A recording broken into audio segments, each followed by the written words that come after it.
اوس حکم خو نشتا، ابراهیم علیہ السلام ته حکم نشتا، صرف خوب دی.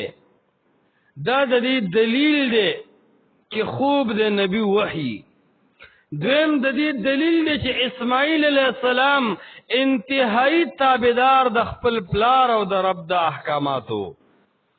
دریم دا د دې دلیل دی چې د پیغمبر خوب وحی او دلیل دی، نو د پیغمبر خبره به اعلی درجه د پاره او د کمال درجه دلیل وی او کنه وی.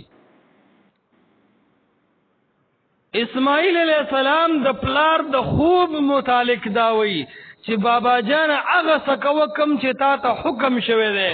نو د اسماعیل علیہ السلام نظریه داوا چې زما د پلار خوبم دا د الله حکم دی. نو چې د ابراهیم علیہ السلام خوب دای د الله حکم وګرځو، د پیغمبر علیہ السلام اقوال اور احادیث د رسول الله مبارک بسمر لوی حجت وی. زوم په دې ځکه مقام عبرت د منکرین حدیث تا چې اسماعیل علیہ السلام نه حجیت حدیث مسله زدکه. اسماعیل علیہ السلام د پلار خوب متعلق وی یا ابت افعل ما تؤمر، اے بابا جان د پلار د طرفه چې کوم حکم دی پاغي عمل وکا. دا خو ته نه دی ویلی چې قران کې راغلی دی او کنه دی راغلی، پتا وحی راغلی دا او کنه نه. چې د ابراهیم علیہ السلام خوب وحی دا، نو د پیغمبر علیہ السلام خبري، د پیغمبر علیہ السلام وینا دا خو بالاتفاق وحی دا اور حدیث ته اور حجت ته.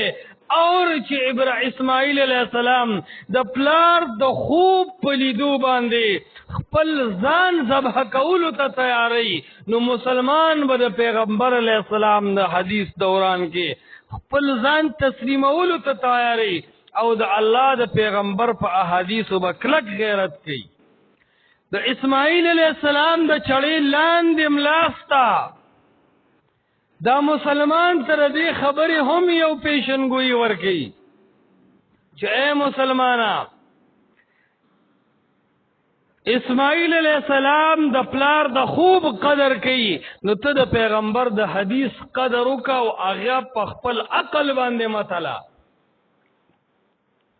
اسماعیل علیہ السلام د عقلی قرینو نه کار وانه غستو، پته لګي چې په وحی کې عقل نه چلیږي. دا یو ډېر گمراه ذهن دی چې وای مونږ به احادیث په خپل عقل تلو چې دا د قرآن موافق دی او که مخالف. دا مکمل گمراهانه ذهن دی.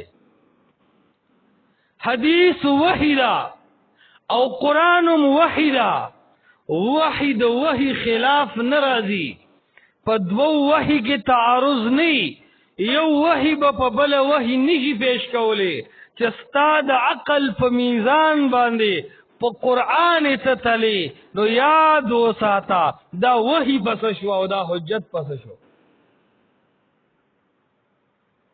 وحی خو به دا علوي چې په صحیح سند تا تراغلی دا او تا منلی وی بغیر د چون د چرا عقل دې نو استعمال کړي، نو تا به د وحی تسلیم کړي وا.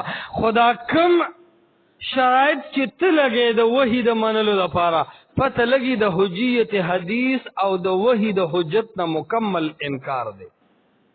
بهر حال عرض میں دا کو اسماعیل علیہ السلام پلار ته وی یا ابت افعل ما تؤمر، اے پلار هغه څوک چې تا ته حکم کولی شي. اور نتیجه ورته وی چې اے پلار تو خو خوب کې ما ویني چې ما ذبح کې او ما علاله، نو که په ویخه مې علاله نو انسان دی همت بیلی، خو زما متعلق دا سوچ مکو چې زبا همت بیلم. ستجدنی ان شاء الله من الصابرین، دیر زرد زما بابا جانا تب ما د صبرناکو نو عمومی. نو بیا اصل قربانی داوا، اصل قربانی د ګډو د ګډې ذبح نه وا، اصل قربانی د پلار او د بچی خبرې وي. پلار ورته وی یا بنیا انی ارا فی المنام انی اذبحک، اے بچی خوب وینم چې تا ذبح کوم. اور بچی ورته وی یا ابت افعل ما تؤمر، اے پلار هغه څه کوه د کوم چې تعالی حکم دی. د پلار او د زوی خبرې شروع دي. پلار سره چاړه په لاس ده، پلار په د پاسه ډونګې ماتې کړي دي، زوی پړ مخې پروت دی. پلار او زوی خبرې کوي او قرآن وی وتله للجبین، پړ مخې سملو. د اسماعیل علیہ السلام تندې او پوزه په ځمکه ولګېدل. پلار سره مکالمه ده. اصل قربانی دکه ده چې د پلار او د زوی خبرې شروع دي. ګډ خو اصل قربانی نه وه، ګډ خو الله بطور انعام راولېږو، ګډ خو الله بطور نتیجه راولېږو.